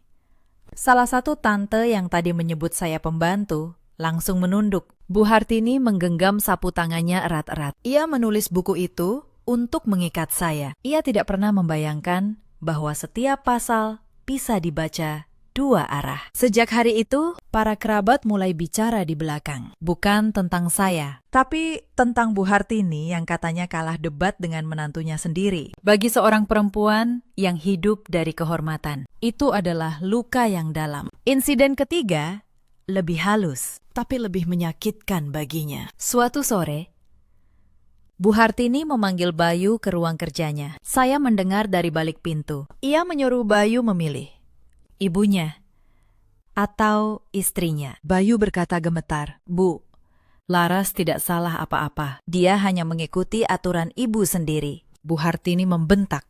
Aturan itu untuk menundukkan dia, bukan untuk dia pakai melawan ibu. Saya mendengar kalimat itu dari balik pintu, dan saya tersenyum tipis. Akhirnya, ia mengakui sendiri. Buku itu memang dibuat untuk merendahkan, bukan untuk menata. Pengakuan itu, suatu hari, akan sangat berguna. Malam itu, Bayu masuk ke kamar dengan wajah lelah. Ia duduk di sisi saya. Ia menggenggam tangan saya. Ia berbisik, Mas tahu ibu keterlaluan, tapi Mas tidak tahu harus bagaimana. Sejak kecil, Mas tidak pernah berani melawan ibu. Saya menatapnya.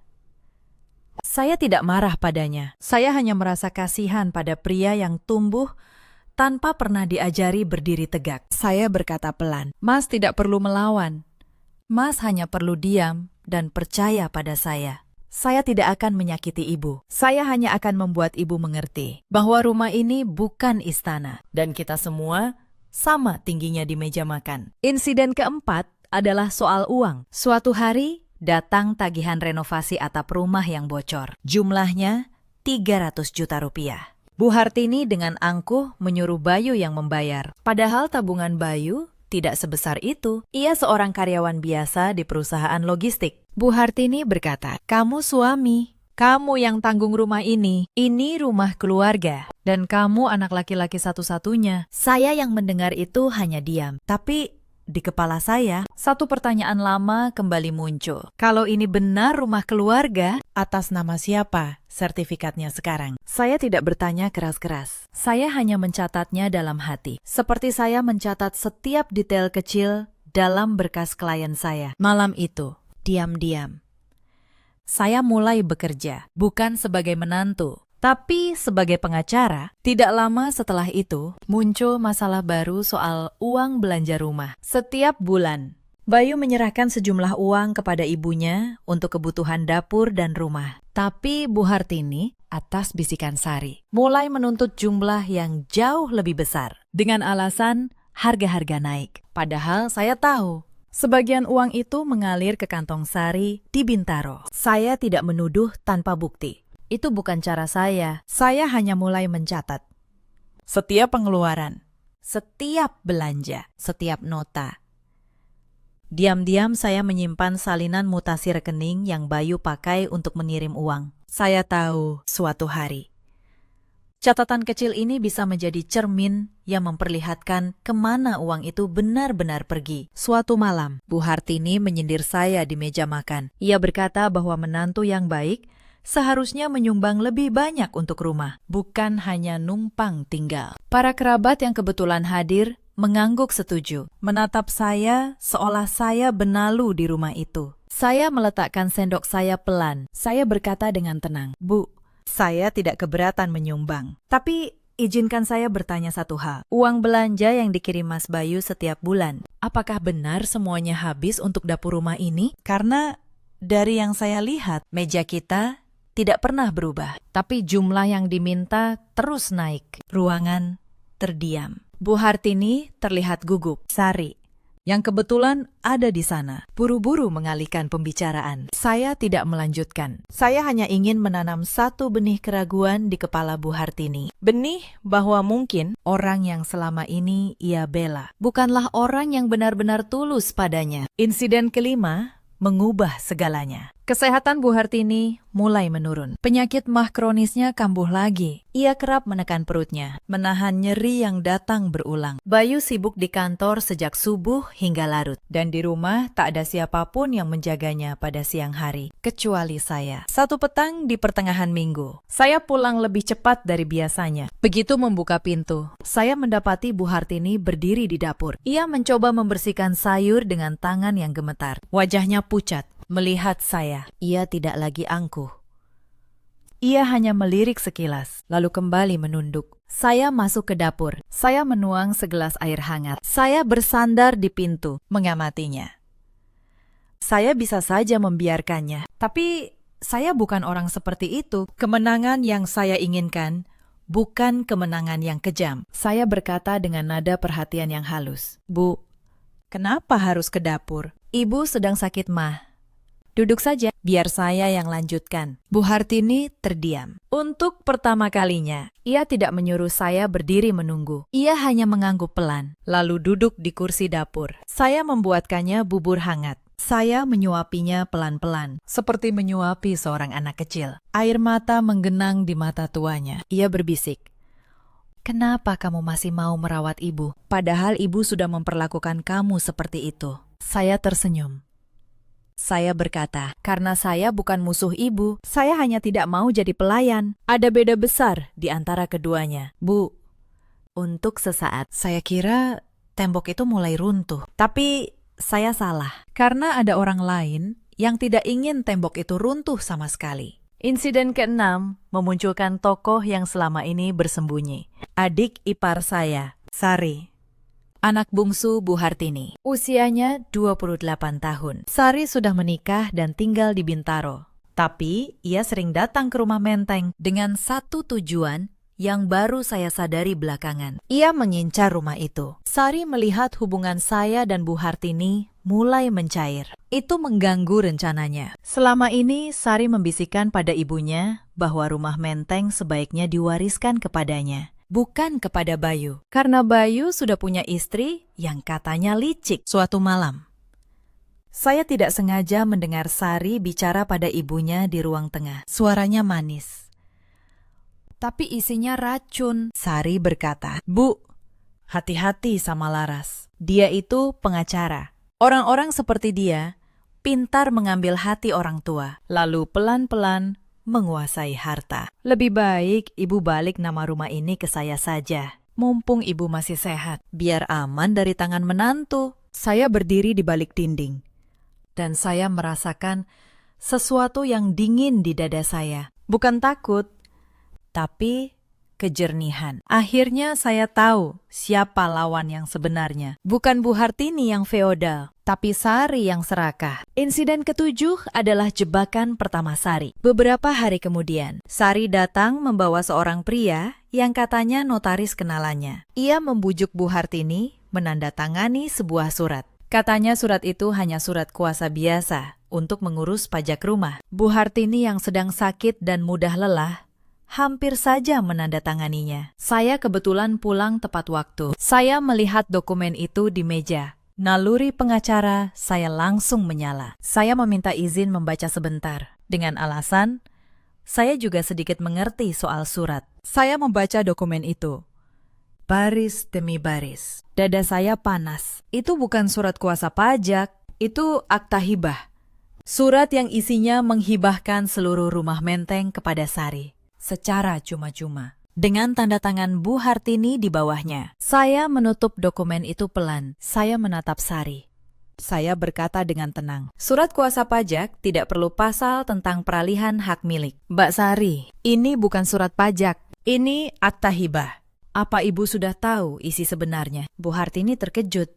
Ia mengambil dokumen itu, dan dengan mata tuanya yang rabun, ia mencoba membaca. Sari pucat.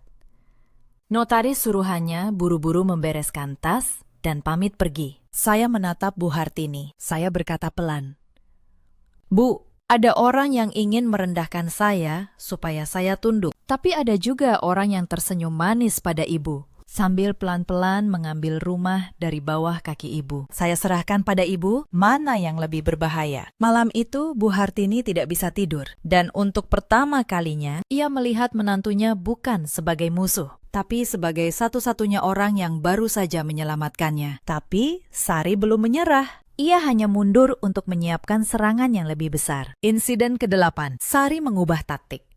Ia tidak bisa menipu ibunya lagi, karena saya selalu memeriksa setiap surat. Maka ia menyerang nama baik saya. Ia mengumpulkan kerabat, lalu menyebarkan cerita bahwa saya sudah diam-diam memindahkan sertifikat rumah ke nama saya sendiri. Ia bilang, saya pengacara licik yang menikahi Bayu hanya demi rumah menteng. Fitnah itu menyebar cepat. Para kerabat yang dulu menghormati saya mulai menatap saya dengan curiga. Bahkan Bayu, suami saya, sempat goyah. Suatu malam, ia bertanya dengan suara bergetar, apakah benar saya sudah memindahkan sertifikat tanpa sepengetahuan siapapun? Saya menatapnya. Saya tidak marah, tapi hati saya terasa dingin. Saya berkata, Mas, selama 6 bulan ini, apakah saya pernah berbohong pada Mas? Sekali saja. Bayu terdiam. Lalu ia menunduk. Ia berbisik, maaf, Mas hanya bingung. Saya berkata pelan. Saya tidak akan menjelaskan diri saya dengan kata-kata. Beri saya waktu sampai hari ulang tahun ibu. Di hari itu, semua orang akan tahu kebenarannya. Bukan dari mulut saya, tapi dari kertas yang tidak bisa berbohong. Insiden ke-9 terjadi seminggu sebelum ulang tahun ke-70 Bu Hartini. Sari mendesak ibunya mengadakan pesta besar, mengundang seluruh keluarga besar Wijaya. Diam-diam Sari sudah menyiapkan rencananya. Di pesta itu, ia akan mempermalukan saya di depan semua orang, lalu memaksa ibunya menandatangani hibah rumah kepadanya saat semua kerabat menjadi saksi. Tapi Sari lupa satu hal. Ia tidak pernah benar-benar membaca siapa saya. Ia mengira saya hanya menantu yang pandai bicara. Ia tidak tahu bahwa selama berbulan-bulan di firma saya sudah menelusuri sejarah kepemilikan rumah menteng itu sampai ke akarnya. Dan apa yang saya temukan akan mengubah segalanya di malam pesta itu. Selama berbulan-bulan itu, di sela pekerjaan saya mengumpulkan dokumen satu persatu. Saya pergi ke kantor pertanahan. Saya membuka arsip lama. Saya menelusuri setiap peralihan hak atas tanah dan bangunan rumah menteng itu. Sejak almarhum suami Bu Hartini masih hidup, yang saya temukan membuat saya terdiam lama di meja kerja. Ternyata almarhum mertua saya, Ayah Bayu, dulu pernah meninggalkan sebuah surat wasiat resmi yang dibuat di hadapan notaris. Jauh sebelum ia meninggal, surat itu tidak pernah dibuka. Bu Hartini sendiri tampaknya lupa atau tidak pernah tahu bahwa surat itu ada. Saya mendapatkan salinannya secara sah melalui jalur hukum. Karena saya kuasa hukum yang mewakili kepentingan keluarga inti. Isi surat itu jelas. Rumah menteng diwariskan kepada anak laki-laki, yaitu Bayu, dengan satu syarat. Selama Bu Hartini masih hidup, ia berhak tinggal dan menguasai rumah itu tanpa boleh diganggu siapapun. Tapi, hak milik sah atas bangunan itu secara hukum jatuh ke tangan Bayu, bukan Sari. Artinya, rencana Sari untuk membalik nama rumah ke dirinya adalah sebuah penipuan terhadap surat wasiat yang sah. Dan saya, sebagai pengacara, memegang setiap kertas yang membuktikannya. Saya tidak memberitahu siapapun, tidak Bayu, tidak Bu Hartini. Saya menunggu satu panggung yang tepat, panggung di mana semua orang yang pernah merendahkan saya berkumpul di satu ruangan. Pesta ulang tahun ke-70 Bu Hartini. Malam sebelum pesta, saya membuka kembali buku Aturan Keluarga Wijaya yang dulu diletakkan di sisi bantal saya. Saya membaca halaman terakhir, pasal penutup yang ditulis tangan oleh Bu Hartini sendiri. Pasal itu berbunyi, siapapun anggota keluarga yang berbohong demi harta. Kehilangan haknya atas nama keluarga ini. Saya tersenyum di keheningan malam. Bu Hartini menulis pasal itu untuk mengancam menantu. Ia tidak pernah membayangkan bahwa pasal itu suatu hari akan jatuh tepat di atas kepala anak kandungnya sendiri. Di sela semua itu, ada satu peristiwa yang membuat para kerabat mulai membuka mata tentang siapa Bu Hartini sebenarnya. Itu terjadi pada acara syukuran kecil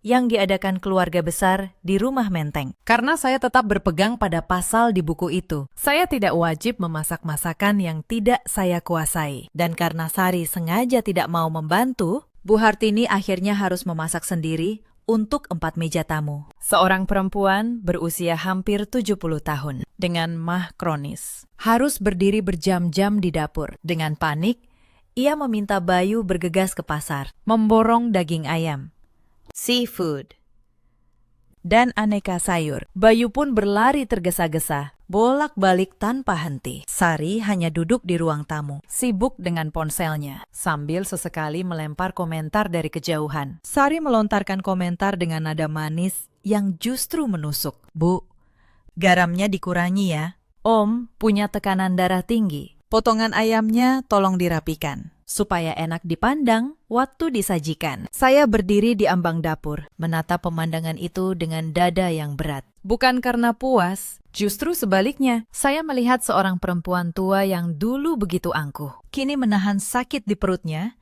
sambil memegang pisau dengan tangan gemetar. Asap dan minyak menodai kebaya sutranya. Beberapa kali ia ingin meminta bantuan, tapi gengsi menahannya. Saya mendekat. Saya tidak berkata apa-apa soal aturan. Saya hanya mengambil pisau dari tangannya pelan-pelan, lalu berkata, Bu, duduk dulu. Biar saya bantu yang ini. Bukan karena aturan, tapi karena ibu sedang sakit, dan saya tidak tega. Bu Hartini menatap saya, dan untuk sesaat, keangkuhannya retak. Tapi dari ruang tamu, Sari melihat itu sebagai ancaman. Ia tidak ingin saya dan ibunya dekat, maka ia kembali memperkeruh suasana, mengingatkan ibunya tentang pasal makan belakangan, supaya jarak di antara kami tetap terjaga. Hidangan akhirnya siap, tapi terlambat 2 jam. Nasi liwetnya terlalu lembek, beberapa potong ayam tampak gosong, dan sayurnya mendingin di atas meja. Para tamu hanya bisa saling pandang dengan canggung. Seorang paman tertua berbisik kepada yang lain. Hartini sudah renta. Memaksakan aturan lama di segala urusan hanya membuat dirinya sendiri menderita. Malam itu, untuk pertama kalinya, Bu Hartini menyadari sesuatu. Aturan yang ia buat untuk berkuasa justru berbalik menyiksa dirinya sendiri di usia senjanya. Dan satu-satunya orang yang tetap membantunya tanpa diminta adalah menantu yang selama ini ia rendahkan. Tapi kesadaran itu belum cukup kuat untuk meruntuhkan tembok lama, karena selama Sari masih berada di dekatnya,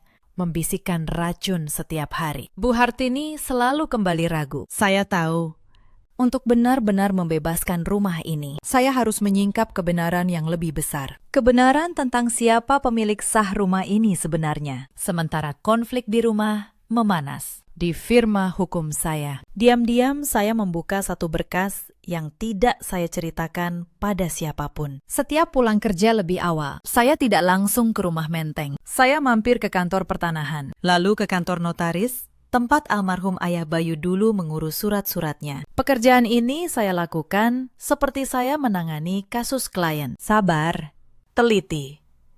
1 lembar demi 1 lembar. Saya menelusuri kapan tanah itu dibeli, atas nama siapa awalnya, dan apakah pernah ada perubahan kepemilikan setelah ayah Bayu meninggal. Saya mencari satu hal yang sering dilupakan keluarga yang hidup dalam keangkuhan. Kebenaran hukum yang tertulis hitam di atas putih. Butuh hampir 2 bulan sampai saya menemukan jejak surat wasiat itu. Surat itu tersimpan dalam arsip lama notaris. Tidak pernah diaktakan ulang. Tidak pernah dibuka oleh keluarga. Ketika saya membaca salinannya untuk pertama kali, tangan saya sempat berhenti di udara. Karena saya tahu, kertas yang saya pegang ini bisa meruntuhkan seluruh rencana Sari dalam 1 kali baca. Tapi saya tidak terburu-buru. Senjata yang dikeluarkan terlalu cepat hanya akan membuat lawan bersiap. Saya menyimpannya. Saya menunggu panggung yang tepat. Inilah perbedaan antara orang yang bertengkar dengan emosi dan orang yang bertarung dengan strategi. Yang pertama, menang dalam satu malam, lalu kalah selamanya. Yang kedua, diam berbulan-bulan, lalu menang untuk selamanya. Di rumah, saya tetap bersikap seperti menantu biasa. Saya merawat Bu Hartini ketika maknya kambuh. Saya tetap sopan pada Sari, meski saya tahu apa yang ia rencanakan. Tidak ada yang curiga bahwa di balik ketenangan saya, sebuah map coklat sedang menanti waktunya. Malam-malam menjelang pesta, Bayu mulai berubah. Mungkin karena ia melihat saya tetap tenang di tengah badai fitnah. Suatu malam, ia duduk di sisi saya, lalu berkata dengan suara yang lebih mantap dari biasanya. Bayu berkata, "Laras, Mas tahu Mas, selama ini pengecut. Mas membiarkan Ibu dan Sari menyakiti kamu. Dan Mas hanya diam. Tapi Mas berjanji, di hari pesta nanti, apapun yang terjadi, Mas akan berdiri di samping kamu. Bukan di belakang Ibu, di samping kamu." Saya menatapnya.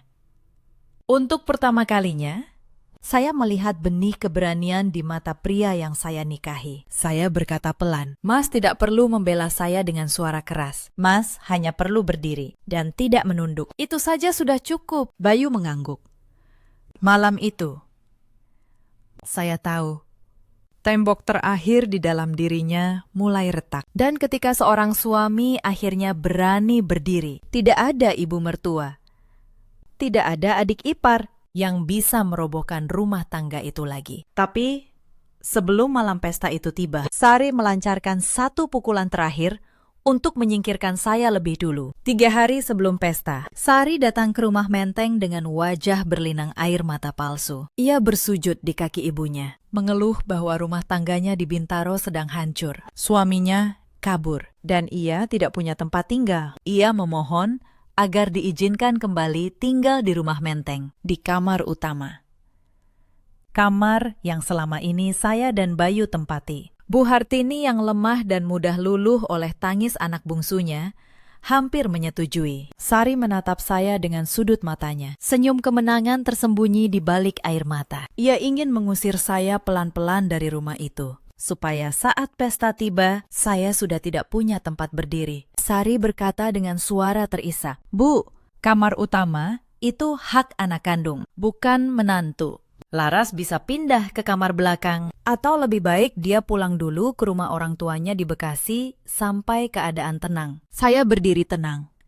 Saya tidak membantah dengan emosi. Saya hanya mengambil buku aturan keluarga, lalu membuka satu pasal lagi. Saya membaca dengan suara jelas. Pasal 11. Anggota keluarga yang sudah menikah dan keluar dari rumah tidak berhak menuntut kembali kamar di rumah ini tanpa izin pemilik sah. Saya menutup buku. Saya menatap Sari. Saya berkata, "Mbak Sari sudah menikah dan keluar dari rumah ini bertahun-tahun lalu. Menurut buku yang ditulis ibu sendiri, Mbak tidak otomatis berhak atas kamar utama. Tapi kalau ibu mengizinkan, itu hak ibu."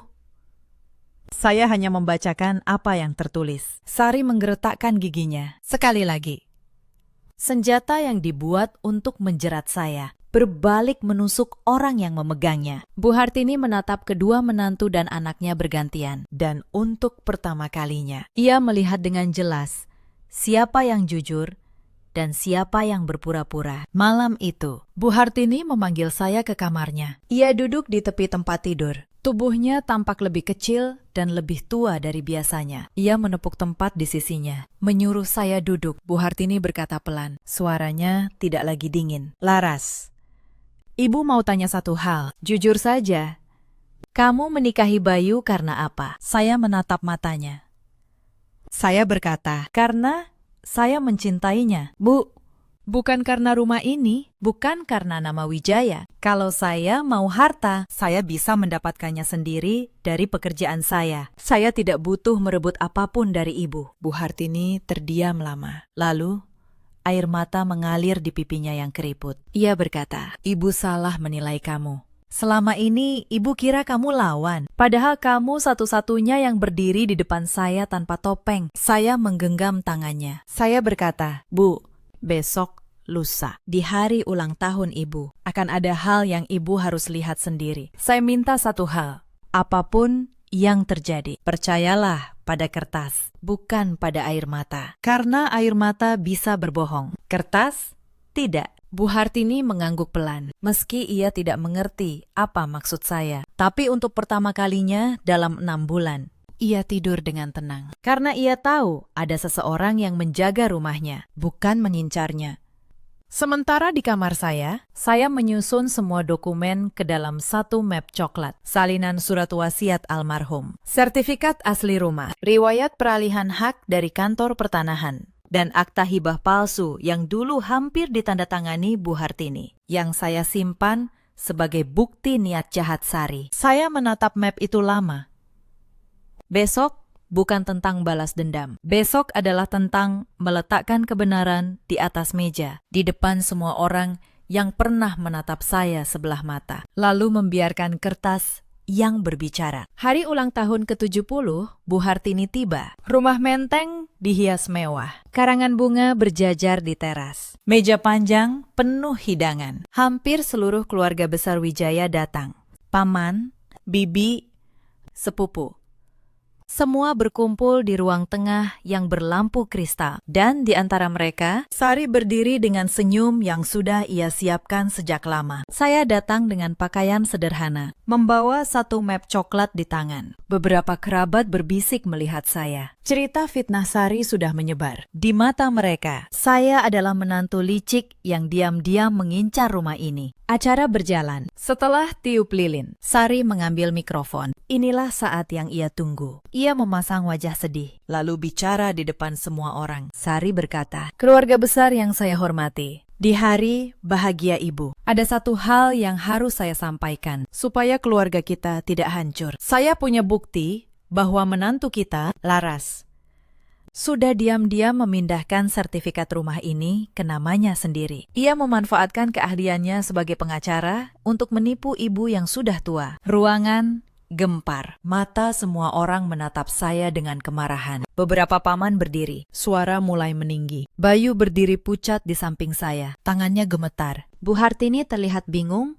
dan terguncang di kursinya. Sari melanjutkan dengan suara lantang. Karena itu, demi menyelamatkan rumah keluarga dari tangan orang luar, saya minta ibu hari ini juga menandatangani surat agar rumah ini dikembalikan ke nama anak kandung, yaitu saya, supaya aman dari menantu yang serakah. Ia mengeluarkan sebuah dokumen dan pena, lalu berjalan menuju ibunya. Semua mata tertuju pada Bu Hartini yang gemetar memegang pena. Saya melangkah maju. "Tenang," saya berkata dengan suara yang tidak tinggi, tapi jelas terdengar ke seluruh ruangan. "Sebelum ibu menandatangani apapun, izinkan saya membacakan beberapa lembar kertas. Setelah itu, silahkan keluarga memutuskan siapa yang serakah." Ruangan terdiam. Saya membuka map coklat saya. Saya mengeluarkan lembar pertama. Saya berkata, "Ini sertifikat asli rumah menteng. Silahkan paman tertua memeriksanya. Nama pemilik yang tertera di sertifikat ini bukan nama saya, bukan juga nama Sari.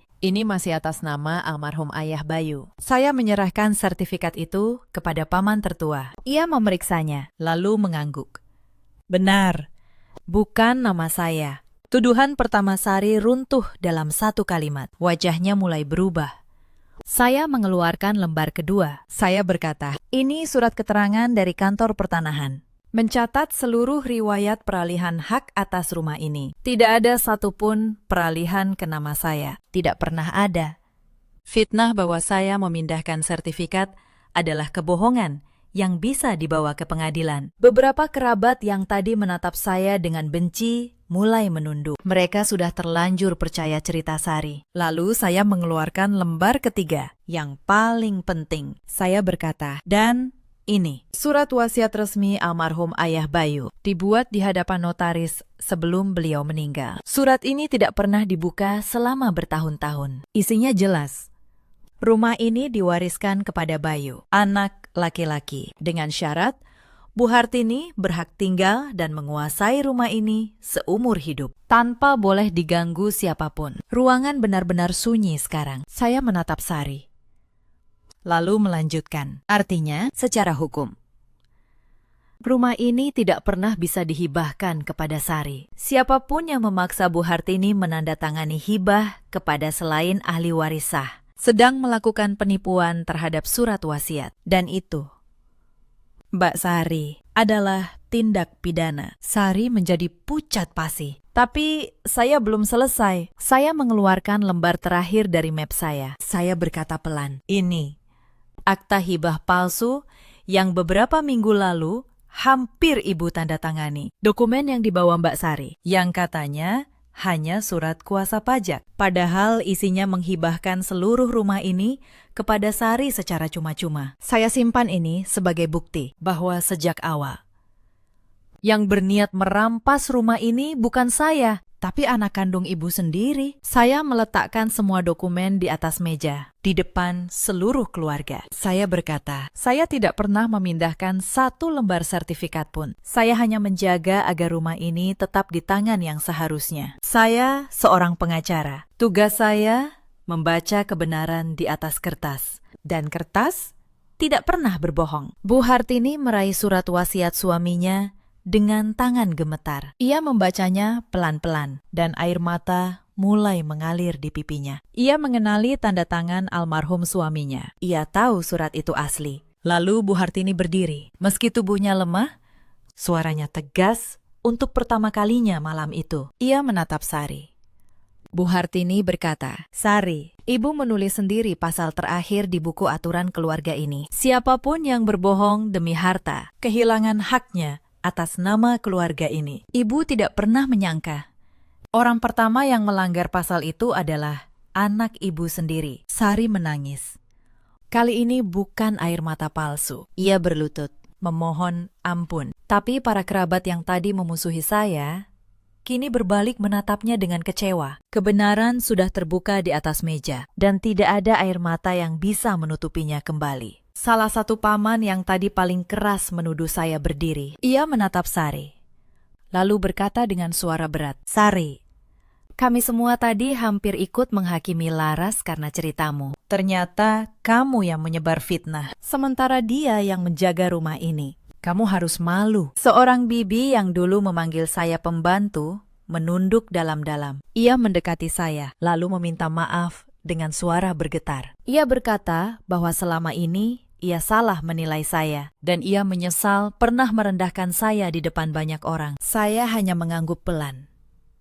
Saya tidak butuh permintaan maaf mereka. Saya hanya ingin satu hal sejak awal, berdiri sama tinggi dengan semua orang di rumah itu, sebagai manusia, bukan sebagai pasal di sebuah buku. Sari masih berlutut di tengah ruangan. Ia mencoba membela diri, mengatakan bahwa ia melakukan semua itu demi masa depannya. Tapi tidak ada lagi yang percaya. Topeng yang ia pakai bertahun-tahun runtuh dalam satu malam. Di depan seluruh keluarga yang ia harap akan menjadi saksi kemenangannya. Bu Hartini mengambil buku Aturan Keluarga Wijaya yang dulu ia letakkan di sisi bantal saya. Ia berjalan pelan menghampiri saya di depan seluruh keluarga. Ia menyerahkan buku itu ke tangan saya. Bu Hartini berkata dengan suara bergetar, Laras, buku ini Ibu buat untuk menundukkan orang. Itu salah, Ibu. Kamu yang mengajari Ibu bahwa aturan seharusnya menjaga, bukan merendahkan. Mulai hari ini, di rumah ini,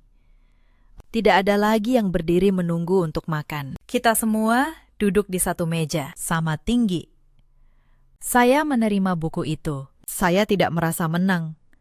Saya hanya merasa lega, karena akhirnya kebenaran berdiri tegak tanpa harus berteriak. Setelah malam itu, rumah Menteng berubah perlahan. Tapi perubahan sejati tidak datang dalam semalam. Saya masih ingat hari-hari pertama setelah pesta, ketika tembok lama mulai runtuh sedikit demi sedikit. Pagi pertama setelah pesta, untuk pertama kalinya, Bu Hartini turun ke meja makan dan menunggu saya duduk lebih dulu. Ia yang dulu memerintah, saya berdiri menunggu. Kini menarik kursi di sebelahnya dan berkata, "Duduk sini." Laras. Sarapan bareng ibu. Saya tahu itu bukan kalimat yang mudah bagi seorang perempuan yang selama puluhan tahun hidup dengan keyakinan bahwa menantu harus berada di bawah. Tapi ia mengucapkannya. Dan saya tahu runtuhnya sebuah tembok dimulai dari satu batu bata yang dilepas dengan rela. Bayu pun berubah. Pria yang dulu hanya bisa menunduk dan diam itu, pelan-pelan belajar berdiri tegak. Suatu hari, ketika seorang bibi datang dan kembali menyindir saya soal status menantu, Bayu yang berdiri lebih dulu. Ia berkata dengan tenang, tapi tegas. "Bi, Laras istri saya. Di rumah ini, dia bukan pelayan siapa-siapa. Tolong hormati dia seperti menghormati saya." Saya menatap suami saya, dan untuk pertama kalinya sejak menikah, saya melihat seorang laki-laki, bukan seorang anak yang ketakutan pada ibunya. Mungkin itu hadiah terbesar dari seluruh perjuangan ini. Bukan rumah, bukan kemenangan, tapi seorang suami yang akhirnya belajar berdiri. Adapun Sari, ia tidak lagi berani datang ke rumah Menteng dengan rencana licik. Bu Hartini tidak memutus hubungan dengannya, karena bagaimanapun, ia anak kandungnya, tapi ia tidak lagi memberi Sari kuasa apapun atas rumah dan harta. Setiap surat yang masuk ke rumah itu kini melewati tangan saya lebih dulu. Dan semua orang tahu, tidak ada lagi dokumen palsu yang bisa lolos. Beberapa bulan kemudian, kesehatan Bu Hartini semakin menurun karena usianya. Tapi hari-harinya tidak lagi diisi perintah dan kuasa. Saya yang merawatnya. Saya yang menyuapinya bubur ketika mahnya kambuh. Saya yang menemaninya minum obat. Dan ia yang dulu menatap saya dengan dingin, kini menggenggam tangan saya setiap kali takut sendirian. Suatu sore, sambil berbaring lemah, Bu Hartini berkata pelan kepada saya, "Laras, dulu ibu kira kekuatan seorang perempuan tua adalah membuat semua orang tunduk. Sekarang ibu tahu. Ibu salah. Kekuatan yang sebenarnya adalah ketika ada orang yang tetap merawat kita, padahal kita pernah menyakitinya." "Terima kasih, Nak."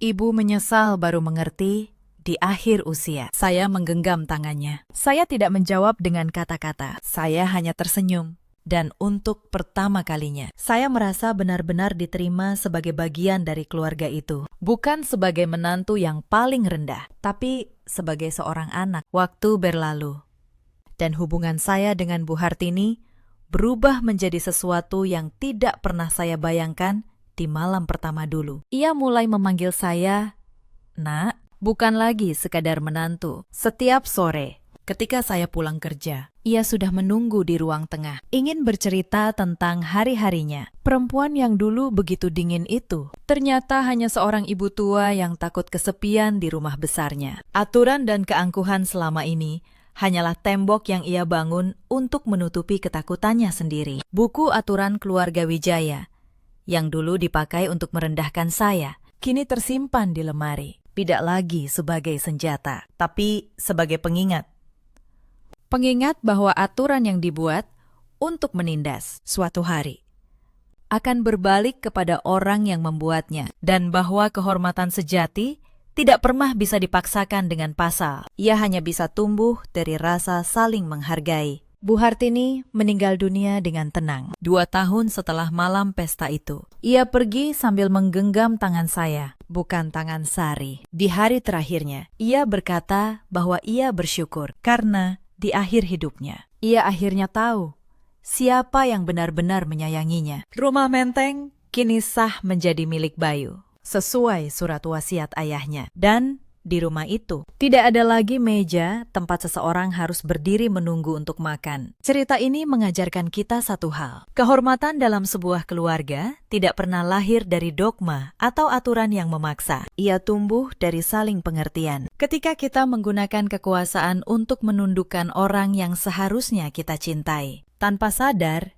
kita sedang membangun tembok di dalam rumah kita sendiri. Di luar sana, ada banyak perempuan yang berada di posisi saya dulu. Menikah, lalu masuk ke rumah yang menganggap mereka anggota paling rendah. Dipaksa diam, dipaksa melayani, dipaksa menelan harga diri demi disebut menantu yang baik. Untuk kalian, ingatlah ini. Kecerdasan seorang perempuan bukan terletak pada seberapa keras ia berteriak melawan, tapi pada bagaimana ia menggunakan ketenangan, logika, dan ketegasan untuk menjaga martabatnya secara terhormat. Di luar sana, ada juga banyak suami seperti Bayu, pria baik yang tumbuh tanpa pernah diajari berdiri tegak di hadapan orang tuanya. Kepada para suami, ketahuilah, diam kalian bukan kedamaian. Diam kalian seringkali adalah luka yang kalian biarkan menganga di hati orang yang kalian janji untuk lindungi. Belajarlah berdiri sebelum terlambat. Dan di luar sana, ada pula para ibu mertua seperti Bu Hartini, perempuan yang takut kehilangan kuasa, lalu mengira bahwa membuat semua orang tunduk adalah satu-satunya cara untuk dihormati. Padahal, kehormatan yang dibeli dengan ketakutan akan runtuh di hari kita lemah. Hanya kehormatan yang lahir dari kasih yang akan tetap berdiri. Bahkan ketika kita sudah tidak berdaya dalam hidup, kita selalu punya pilihan. Kita bisa memilih membangun tembok atau membuka pintu. Saya memilih membuka pintu. Meski orang yang saya bukakan pintu pernah menutup pintu di depan wajah saya, dan saya tidak pernah menyesalinya. Bagaimana dengan kalian? Pernahkah kalian berada di meja makan, di mana sebagian orang merasa lebih tinggi dari yang lain? Ceritakan kisah kalian di kolom komentar. Saya membaca setiap cerita yang kalian tulis. Terima kasih sudah menemani sampai akhir. Sampai jumpa di kisah berikutnya.